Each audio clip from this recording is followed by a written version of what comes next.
Salam alaikum, Khoya, t'es musulman? Wa alaikum salam, je suis musulman. Magnifique, je vais te poser 5 questions sur l'islam, tu vas me poser 5 questions sur le judaïsme. Quels sont les animaux qu'on vous... Déjà, bravo pour la fraternité, c'est une mitzvah en soi. Être en shalom, en paix avec les gens en plus d'une autre croyance, et des bonnes relations, c'est magnifique. Quels sont les animaux qu'on vous autorise à manger chez vous? Les animaux autorisés, c'est seulement les animaux qui ont les sabots fendus et qui ruminent. Alors, il faut pas oublier non plus la volaille. C'est des oiseaux qui ne ruminent pas, qui n'ont pas les sabots fendus, et pourtant on les mange. S'il n'y avait pas le poulet, tu pourrais pas manger de schnitzel. Les canards, les oies, les dindes, les pigeons, c'est aussi cachère.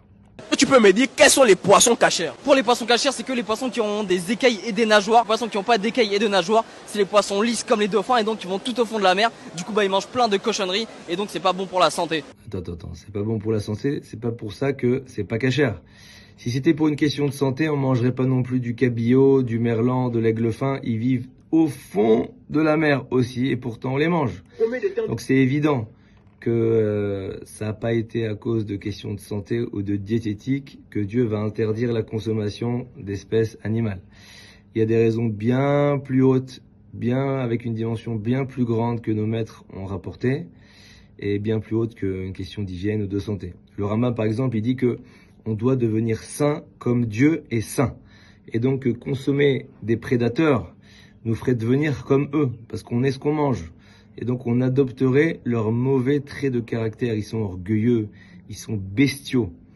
Donc manger cachère, c'est respecter son âme.